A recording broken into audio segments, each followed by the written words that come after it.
नमस्कार, space news देख रहे हैं आप और मैं हूं आपके साथ वागीशा। और आप ये तस्वीर देखकर तो समझ ही गए होंगे कि हम यूपी की बात कर रहे हैं। जी हां, बसपा के 9 बागी विधायक जिन्होंने पार्टी छोड़ दी है, यानी कि उन्हें पार्टी से निष्कासित कर दिया है, तो बागियों का बदलापुर यानी कि अब जो बागी विधायक है वो किसके पाले में जाएंगे, ये सबसे बड़ा आज का सवाल है। उत्तर प्रदेश में सियासी उठापटक तेज हो गई है। यूपी विधान परिषद के चुनाव में बगावत करने के बाद बहुजन समाजवादी पार्टी से बाहर किए गए 9 बागी विधायकों ने आज सुबह समाजवादी पार्टी चीफ अखिलेश यादव से मुलाकात की। कयास लगाए जा रहे थे कि ये सभी विधायक जल्द ही सपा का हाथ थाम सकते हैं। अगर ऐसा होता है तो अगले साल होने जा रहे राज्य में विधानसभा चुनावों से पहले यह एक बड़ी घटना होगी। यूपी में फिर साथ आएंगे चाचा भतीजा। आज का सवाल यही है, क्या शिवपाल यादव एक बार फिर से सपा में लौटेंगे? क्या शिवपाल का समर्थन कर सकते हैं अखिलेश? क्या बागी विधायक अब बहन जी को चुनौती देंगे? ये सबसे बड़ा सवाल है। आज की बहस इसी पर करेंगे, लेकिन पहले देखिए ये रिपोर्ट। यूपी की सियासत में एक बार फिर से दिलचस्प मोड़ आने शुरू हो गए हैं। सपा सुप्रीमो अखिलेश यादव ने बसपा के सभी बागी विधायकों से मुलाकात कर आगामी विधानसभा चुनाव पर घंटों तक चर्चा की। सूत्रों की माने तो बागी विधायकों को सपा निरंतर सम्मान देने में कोई कसर नहीं छोड़ रही और बहुत जल्द सपा सुप्रीमो अखिलेश यादव सभी बागी विधायकों को अपनी पार्टी में शामिल कराकर आगामी विधानसभा चुनाव लड़ा सकते हैं। अखिलेश यादव ने राज्यसभा चुनाव के लिए पहले बीएसपी के खेमे में सेंध लगाने की कोशिश की थी। उस दौरान बसपा के 7 विधायकों को पार्टी से निष्कासित किया गया था और हाल ही में बसपा ने अपने तो वरिष्ठ विधायकों को पार्टी से निष्कासित किया है। अब चर्चा ये भी है कि सभी बागी विधायक बहुत जल्द सपा का दामन थामकर आगामी विधानसभा चुनाव सपा के बैनर तले लड़ेंगे। वहीं सपा सुप्रीमो अखिलेश यादव का कहना है कि सभी बागी विधायकों के आने से समाजवादी पार्टी को बहुत बड़ा बल मिलेगा और सबके सहयोग से मिशन 2022 को पूरा करेंगे, तब जाकर समाजवादी पार्टी की सरकार बनेगी। राज्यसभा चुनाव के दौरान पिछले साल बसपा में बड़ा तूफान आया था। बसपा से बगावत कर 7 विधायक सपा सुप्रीमो अखिलेश यादव से मिलने पहुंच गए थे। इस दौरान श्रावस्ती के विधायक असलम रायनी ने अहम भूमिका निभाई थी और सभी 7 विधायकों के साथ सपा प्रमुख अखिलेश यादव से मुलाकात भी की थी। तब मायावती ने बड़ा पलटवार कर दिया था और राज्यसभा चुनाव में बगावत करने वाले 7 विधायकों को बीएसपी सुप्रीमो ने निलंबित कर दिया था। यूपी की सियासत में एक बार फिर से दिलचस्प मोड़ आने शुरू हो गए हैं। सपा सुप्रीमो अखिलेश यादव ने बसपा के सभी बागी विधायकों से मुलाकात। तो बता दें, एक बार फिर यूपी में सियासी हलचल जारी है। जी हां, सियासी उठापटक के बीच आज 9 बागी विधायक बसपा के उन्होंने अखिलेश यादव से मुलाकात की। तो सवाल यही है कि गठबंधन करेगी सपा या फिर अकेले चलेगी। सवाल ये भी है कि बागियों से मुलाकात के बाद क्या बात बन गई है, और सवाल ये भी है कि अखिलेश से मिलकर बहन जी को चुनौती देंगे वो 9 बागी विधायक। और सवाल ये भी है कि बागियों ने कर ली है तैयारी, कौन किस पर भारी। ये तमाम सवाल आज जो हम बहस में पूछेंगे। लेकिन यूपी में जो सियासी घमासान है, जो सियासी पारा है, वो लगातार बढ़ता जा रहा है। इसमें सबसे बड़ी बात यह है कि जो बड़ी पार्टी यानी कि बीजेपी की बात करें तो बीजेपी भी छोटे दलों को साधने में लगी हुई है। ऐसे में अखिलेश यादव उन्होंने भी बयान दे दिया है कि अब छोटे दलों के साथ मिलकर वे चुनाव लड़ेंगे। ऐसे में प्रसपा पार्टी के जो प्रमुख शिवपाल यादव है, जो अखिलेश यादव के चाचा है, उनके भी आने की संभावना है। यानी कि चाचा भतीजा क्या साथ होंगे? क्या चाचा के साथ चुनाव लड़ेंगे या फिर अकेले ही सपा पार्टी चुनाव लड़ेगी? कांग्रेस की यदि बात करें तो कांग्रेस भी इस बार अकेले चुनाव लड़ने वाली है, यह ऐलान कांग्रेस ने कर दिया है। वहीं बात करें बसपा की, बहन जी की पार्टी मायावती की पार्टी के 9 बागी विधायक ने आज अखिलेश यादव से मुलाकात की है। तो क्या लगता है, ये जो 9 विधायक है ये अपना दल बनाएंगे या फिर अखिलेश यादव के साथ मिलकर चुनाव लड़ेंगे? और चलिए आज की बहस इसी पर करेंगे, लेकिन कुछ मेहमान हमारे साथ मौजूद हैं, उनसे आपका एक बार ताल्लुक करवा देते हैं। हमारे साथ बीजेपी से पक्ष रखने के लिए मौजूद है कैसी जैन जी, प्रवक्ता। हमारे साथ कपिस श्रीवास्तव जी मौजूद है, सपा प्रवक्ता। और हमारे साथ बीडी नकवी जी, राजनीतिक विश्लेषक मौजूद है। आप तीनों का बहुत बहुत स्वागत है। लेकिन सबसे पहले सवाल मैं कपिस जी से करूंगी। कपिस जी, क्या लगता है, गठबंधन या फिर एकला चलो वाली स्थिति दिख रही है सपा में? क्योंकि आज प्रसपा के प्रमुख शिवपाल यादव ने भी अखिलेश यादव से मुलाकात की है। ऐसे में क्या लग रहा है, चाचा भतीजा साथ होंगे?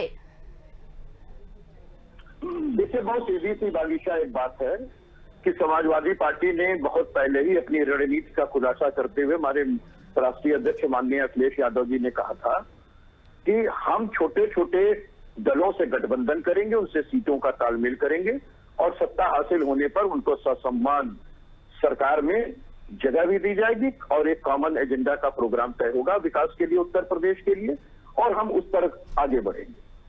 तो माननीय राष्ट्रीय अध्यक्ष जी ने जिस बात के लिए वो उन्होंने कहा था कि पार्टी संकल्पित है, पार्टी आज भी उसी पे संकल्पित है।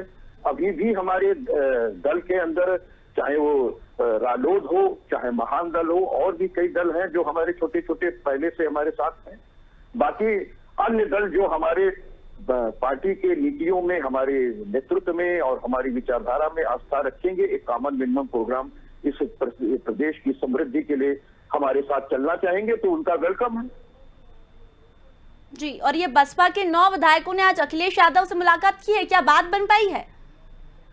देखिए, बहुत सीधी सी बात आपको हम कह दें कि देखिए, कोई आधिकारिक पुष्टि हम लोगों को इस तरीके की नहीं है कि समाजवादी पार्टी के अंदर इन विधायकों ने मुलाकात की है। और दूसरी बात, एक बात और भी कहते हैं कि देखिए, बहुत सी भेंटें ऐसी होती हैं जो कि शिष्टाचार एक भेंट होती है। माननीय मुख्यमंत्री योगी आदित्यनाथ जी मुलायम सिंह यादव जी की हालचाल लेने के लिए जाते रहते हैं, उनसे हालचाल लेते रहते हैं, तो वो भी एक शिष्टाचार भेंट होती है, उसको किसी और एंगल से नहीं देखा जाना चाहिए। चलिए, हमारे साथ बीजेपी से पक्ष रखने के लिए केसी जैन जी जुड़े हुए हैं। केसी जैन जी, बहुत बहुत स्वागत है स्वदेश न्यूज पर आपका। लेकिन अखिलेश यादव ने आज बागी विधायकों से मुलाकात की और प्रसपा के जो प्रमुख है शिवपाल यादव, उनकी भी अटकलें लगाई जा रही है कि वो बीजेपी में शामिल हो सकते हैं। ऐसे में सपा तो अपनी तैयारी कर ही रही है, लेकिन बीजेपी की छवि खराब करने की पूरी कोशिश कर रहे हैं अखिलेश जी। अखिलेश जी कह रहे हैं कि पंचायत चुनाव में बीजेपी ने दबाव बनाने की कोशिश की, कोविड में सिर्फ सपा के अस्पताल काम आए, सपा की एम्बुलेंस काम आई, यूपी में मंडियां बंद होने की कगार पर है। इस तरह के बयान दे रहे हैं अखिलेश जी, क्या कुछ कहेंगे आप? देखिए, जो हमारे मित्र कपिल जी हैं, बहुत ही चतुर और जो है वाक्पटुता वाले व्यक्ति हैं। तो आपने जो सवाल किया 9 विधायकों पे, उससे तो ये गोलमाल कर गए। लेकिन मैं आपको बता दूं कि इसके पहले के चुनाव में, चाहे बसपा के साथ गठबंधन लोकसभा के चुनाव में रहा था या कांग्रेस के साथ में विधानसभा के चुनाव में गठबंधन किया, लेकिन जनता ने इस गठबंधन को नकार दिया। और साथ ही साथ जो शिवपाल जी की अटकलें लग रही हैं, तो देखिए, किसका समाजवादी पार्टी का ये मामला है और इसका जवाब कपिल जी अच्छे से देंगे। लेकिन शिवपाल जी पार्टी में आएंगे नहीं आएंगे, ये तो खैर उन दोनों का मामला है कि बसपा सपा एक आए, एक साथ होगी नहीं होगी। लेकिन एक कसक जरूर है समाजवादी पार्टी के अंदर और राष्ट्रीय अध्यक्ष जी के अंदर, कि वो चाहे डिम्पल जी रही हो, चाहे अक्षय यादव जी रहे हों, चाहे बनारस से धर्मेंद्र जी रहे हों, इन लोगों को, परिवार के ही लोगों को हराने में बताते हैं कि जो है शिवपाल जी की बहुत बड़ी भूमिका रही, कि जिसके वजह से ये 3 इस तरीके से परिवार की सीटें भी लोकसभा की समाजवादी पार्टी हार गई।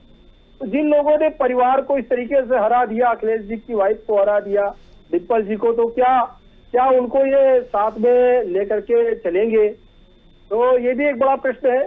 लेकिन रही बात ये कि जो आरोप प्रत्यारोप की बात है, देखिए, कोविड काल में पूरे विश्व ने कोविड की महामारी झेली, लेकिन उत्तर प्रदेश में इतनी बड़ी आबादी होने के बाद, जिस प्रकार से माननीय योगी आदित्यनाथ जी ने स्वयं कोरोना पॉजिटिव होने के बाद पहले सबसे तो वो ई मीटिंगों के द्वारा चीजों को कंट्रोल करते रहे और देखते रहे, उसके बाद में जो ही उनकी रिपोर्ट नेगेटिव आई, उन्होंने उत्तर प्रदेश के लगभग 50 जिलों का दौरा और कई मंडलों का दौरा लगातार उन्होंने किया और जमीनी हकीकत से वाकिफ होते हुए अधिकारियों को उसके साथ सख्ती बरती। और उसी का ये परिणाम रहा कि जो लॉकडाउन था, लॉकडाउन भी खुला और साथ ही साथ केसेस थे वो 1000 से केसेस पर डे, 1000 से कम केसेस उत्तर प्रदेश से आने लगे और सामान्य एक तरीके से कह सकते हैं सामान्य जनजीवन की ओर उत्तर प्रदेश बढ़ रहा है, सामान्य रोजमर्रा के काम। लेकिन केसी जैन जी, जो मैंने सवाल आपसे किया, अखिलेश यादव जो आरोप लगा रहे हैं बीजेपी पर, उसका जवाब नहीं दिया। वो किस आधार पर आरोप लगा रहे हैं, इसका जवाब देंगे आप? उन्होंने कहा है कि पंचायत चुनाव में बीजेपी ने दबाव बनाने की कोशिश की, पैसों का लालच दिया, सपा के अस्पताल काम आए, एम्बुलेंस काम आए। किस आधार पर बयान दे रहे हैं, आप जवाब दीजिए जरा। जी, देखिए, इतनी चीजें सपा ने की और जनता को कितना लाभ मिल रहा था, ये तो लोकसभा के चुनाव में और विधानसभा के चुनाव में जनता ने जवाब दे दिया। लेकिन बात हो रही है कि जो दबाव की बात हो रही है, किसी भी प्रकार का कोई दबाव नहीं है।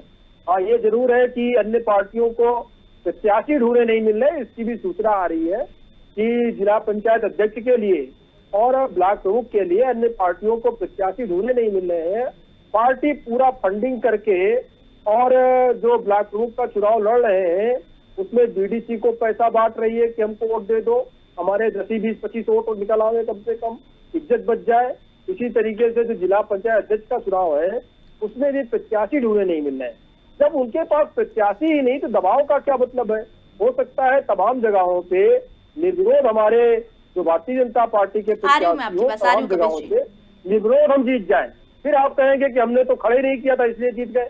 अरे आप अपना प्रत्याशी खड़ा करिए और जो जनप्रतिनिधि चुने गए हैं उनके द्वारा इनका चुनाव होना है, वो तय करेंगे किसको वोट देना है। दबाव की इसमें कहाँ से बात आ गई? हाँ, ये जरूर है इसके पहले इसी तरीके से समाजवादी पार्टी और बसपा दबाव की राजनीति करके इस तरीके का काम करती रही, इसलिए उसको लगता है कि दबाव की राजनीति हो रही है। अरे आपने तो जब आपकी सरकार पलटी थी बीएसपी के बाद समाजवादी पार्टी आई तो आपने बहुत कम समय बचने के बाद में भी 1-1.5 साल बचा था, उसके बाद में भी ब्लॉक प्रमुख के खिलाफ अविश्वास प्रस्ताव लाए, जिला पंचायत अध्यक्ष के खिलाफ अविश्वास प्रस्ताव लाए, मतलब सरकार बदली अविश्वास प्रस्ताव आ गया। लेकिन हमारे सरकार बदलने के बाद जब समाजवादी पार्टी के बाद भारतीय जनता पार्टी की सरकार आई तो जहां पे जनता चाह रही थी वहां बदले गए, लेकिन फिर भी जो जहां पे था, जो ब्लॉक प्रमुख था, जो जिला पंचायत अध्यक्ष था, वो वही का वही बना रहा। और ऐसी स्थितियां चलिए केसी जैन जी, ये कपिश जी काफी समय से मुस्कुरा रहे हैं, इनसे जवाब तो लूंगी मैं, लेकिन हमारे साथ बीडी नकवी जी राजनीतिक विश्लेषक जुड़े हुए हैं, उनसे जान लेते हैं कि आखिर उनके हिसाब से यूपी का चुनाव जो है वो किस दिशा में जा रहा है। बीजेपी ने भी ऐलान कर दिया है कि छोटे दलों को साथ लेकर चुनाव लड़ेगी, वहीं सपा ने भी ऐलान कर दिया बीडीजी के छोटे दलों के साथ मिलकर चुनाव लड़ेंगे। ऐसे में आज जो बीएसपी में जो टूट देखने को मिली है वो किसके साथ जाएंगे, जो बागी विधायक है, ये बड़ा सवाल है बीडीजी के।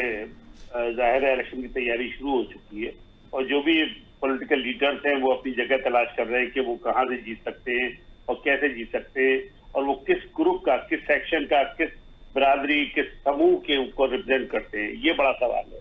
तो ये तो वहाँ के जो एमएलए हैं, जाहिर है वो लखले जी से मिले हैं, समाजवादी से मिले हैं, तो इस बात के लिए पूरा इम्कान है कि वो समाजवादी के बैनर से ही इलेक्शन लड़ेंगे। और जाहिर है ये जो टूट हो रही है इसके अंदर एक बहुत बड़ी वजह है जो इलेक्शन की बीडी जो बीएसपी की लीडर है हमारी बहन मायावती जी, वो एक्टिव नहीं है, वो घर से बाहर नहीं निकल रही, तो इसकी वजह फ्रस्ट्रेशन है वर्कर्स में, लीडर्स में, और वो इस तरह पार्टी टूट रही है और टूट जाएगी और फर्दर डिसिपेट हो जाएगी, कमजोर हो जाएगी। लेकिन अब तय करना ये होगा, जो पब्लिक का जो मूड होगा वो इस पर डिपेंड करेगा कि किसान आंदोलन का क्या असर है, बंगाल की हार का बीजेपी पे क्या असर है, और ये जो अपोजिशन पार्टी है कांग्रेस या समाजवादी या खासकर समाजवादी, ये बैकवर्ड क्लास के दलित लोगों को कितनी नुमाइंदगी देती है, कितने लोगों को रिप्रेजेंटेशन देती है। जो मैं मानता हूँ समाजवादी की जो पिछली हार है, जो 3 इलेक्शन बराबर समाजवादी हार चुकी है, एक पार्लियामेंट के, 2 पार्लियामेंट के, एक असेंबली का, तो उसकी वजह पब्लिक के परसेप्शन में ये गया कि आपने सब बिरादरियों को पूरी तरह से नुमाइंदगी नहीं दी और आपने उन ग्रुप्स को नुमाइंदगी दी जो बीजेपी के साथ थे, वोटर जो लीडर उनके साथ थे पिछली बार, वो ज्यादातर वोटर को साथ लेके नहीं चले। तो जो हमारा यूपी का जो टेक्सचर है पॉलिटिकल, उसमें हमें देखना होगा, एक आरएसएस मूवमेंट है, एक अम्बेडकर मूवमेंट है और उसके अलावा छोटे छोटे मूवमेंट है। बीजेपी हो या हिंदुस्तान की कोई पार्टी हो, बगैर छोटे समूह के, बगैर छोटी पार्टी को साथ लेके आगे नहीं बढ़ सकती। और बीजेपी ने बहुत कामयाबी से छोटी पार्टियों को मिलाकर हिंदुस्तान में सत्ता हासिल की है। जो पार्टी 2 एमपी रखती हो, सिर्फ 2 एमपी रखती हो पार्लियामेंट में, वो आज सत्ता के शिखर पर है।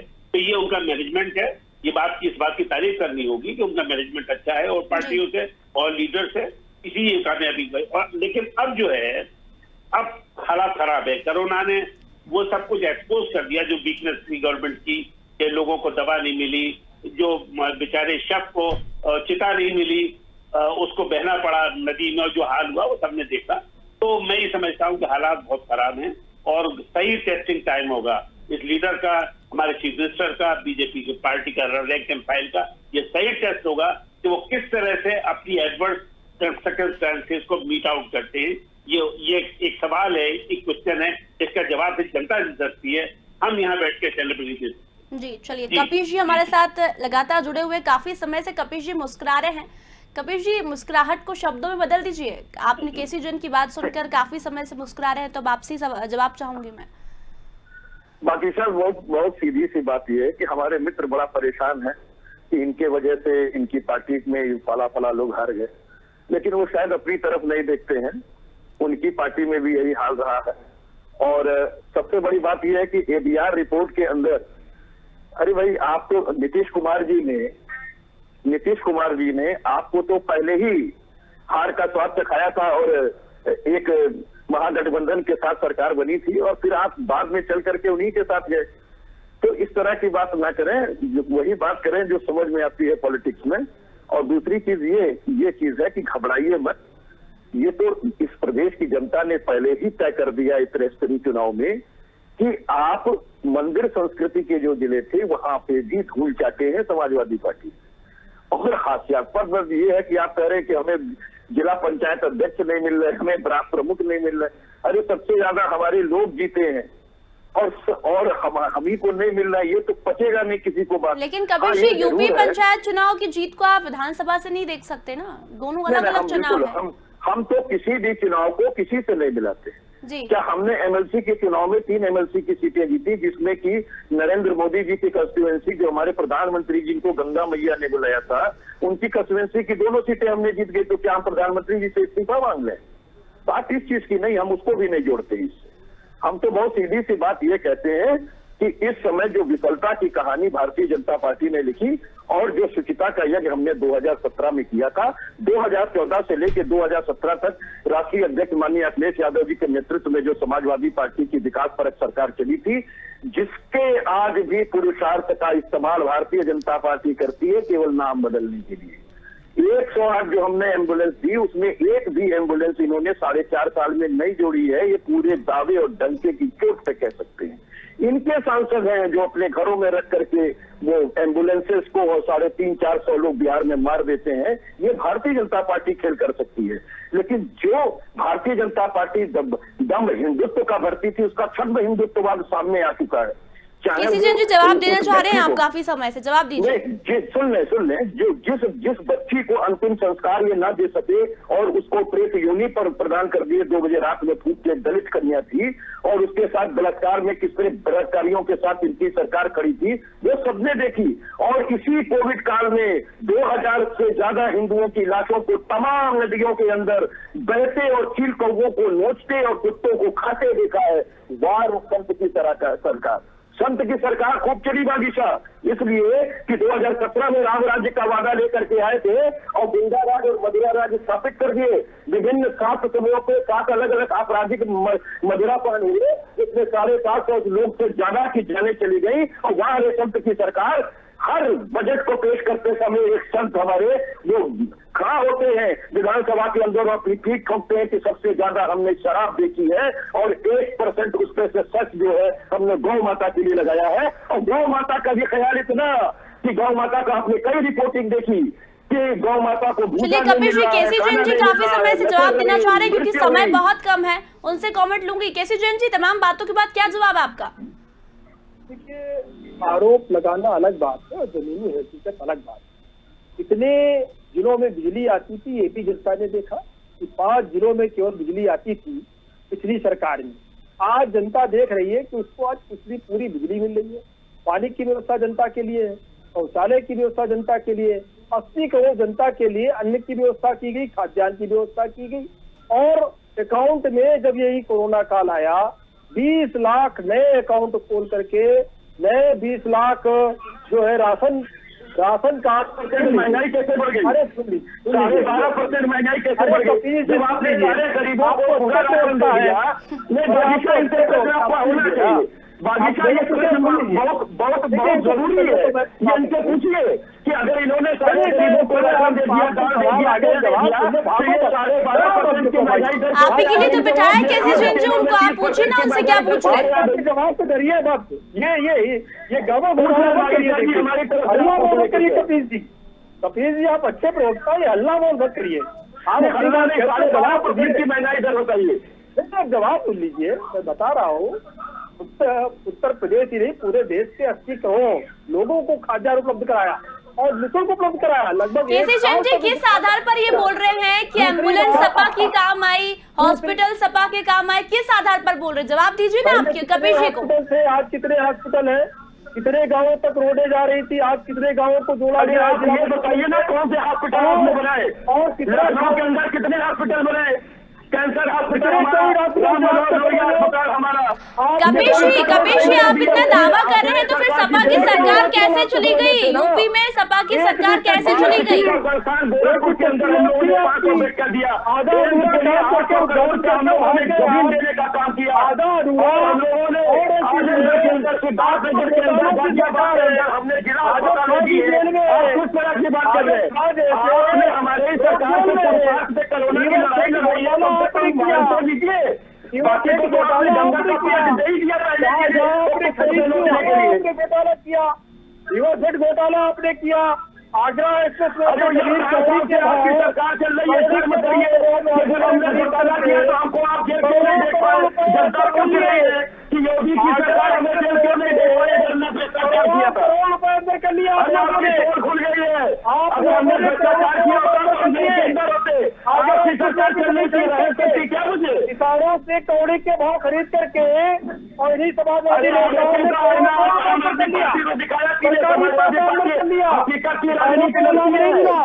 किसानों से खुद प्रोजेक्ट बनाया, खुद पता था यहाँ से रोड निकल रही है। आपको मंदिर में आपको मंदिर में घपला करवा दे रहे हैं। आपको रामदेवरी है, भगवान राम के संदेश में हमारे करा दे रहे हैं। और मुख्तार अंसारी, अतीक अहमद जैसे लोगों को संरक्षण देने वाली पार्टी, विकास दुबे के इनकाउंटर पे सवाल करने वाली पार्टी बात कर रही है भ्रष्टाचार दूर करने की। सुप्रीम कोर्ट ने नहीं सवाल किए, समाजवादी पार्टी ने नहीं, सुप्रीम कोर्ट ने सवाल किए। और कमीशन ने आपको प्रमाण पत्र दिया है कि योगी सरकार ने 17 इनकाउंटर कराए हैं, जिसमें 28 करोड़ रुपया आपके ऊपर मुआवजा लगा है। शायद आपको जानकारी नहीं है, आप बैठा कीजिए। आप सरकार कम से कम आपको जानकारी होनी चाहिए कि ह्यूमन राइट कमीशन ने पूरे देश में 22 इंक्वायरी की थी। कपिल जी एक सेकंड, आप राम मंदिर का मुद्दा उठा रहे हैं तो मुझे एक बात याद आ रही है, ये वही अखिलेश यादव है जो कहते थे बीजेपी की वैक्सीन नहीं लगवाऊंगा, अब क्या हुआ? वापस लेंगे। भारतीय जनता पार्टी की वैक्सीन को अभी नहीं लगवाएंगे, जो गौमूत्र वाली है, जो ब्राउन चॉकलेट खाने वाली है और नहीं कपिल जी, ये बात मेरे को समझ में नहीं आ रही अभी तक। पहले आप भ्रम फैलाते हैं लोगों के लिए, लोगों के सामने भ्रम फैलाते हैं और फिर आप खुद बोलते हैं वैक्सीन लगवाएंगे। और नाली के गैस से चाय बनाना, ये तो इनकी है। हमारे भारत बायोटेक के पर तो कोई प्रश्न ही चिन्ह नहीं था। भारत बायोटेक के ऊपर हम लोग का कोई प्रश्न चिन्ह नहीं था। हमने कब कहा कि हम भारत की वैक्सीन नहीं लगाएंगे? चलिए कपिल जी, अब देखते हैं, आप भी दावा कर रहे हैं कि 2022 में सपा की वापसी है और बीजेपी भी दावा कर रही है कि बीजेपी की सरकार की वापसी फिर से। अब ऐसे में देखना होगा कि ये जो छोटे दलों के साधने की कोशिश की जा रही है बीजेपी द्वारा, सपा द्वारा, ये कितनी सही साबित होती है। बुआ भतीजा जो चल रहा है वो लड़ाई किसको नुकसान पहुंचाएगी, किसको फायदा पहुंचाएगी, ये तमाम सवाल यूपी में बने हुए और यही सियासी हलचल यूपी में जारी। फिलहाल समय इतना ही था। दोनों ही मेहमानों को धन्यवाद कहना चाहूंगी और हमारे साथ राजनीतिक विश्लेषक बीडी नकवी जी जुड़े हुए थे, उनका भी बहुत बहुत धन्यवाद। तो बता दें, बागियों का बदलापुर किसको नुकसान पहुंचाएगा? जी हाँ, 9 बागी विधायक अखिलेश यादव से मिले हैं, लेकिन उनका ये कहना है कि 11 से 12 विधायक हैं, ऐसे में वो अपना दल भी बना सकते हैं। तो अब ये जो दल है वो किसको फायदा और किसको नुकसान पहुंचाएगा? ये जो अपना दल है वो क्या मायावती को चुनौती दे रहा है? ये सबसे बड़ा सवाल है। तो फिलहाल बागियों का बदलापुर इस कार्यक्रम में इतना ही। जल्दी लौटेंगे, तब तक बने रहिए स्वदेश न्यूज के साथ। नमस्कार।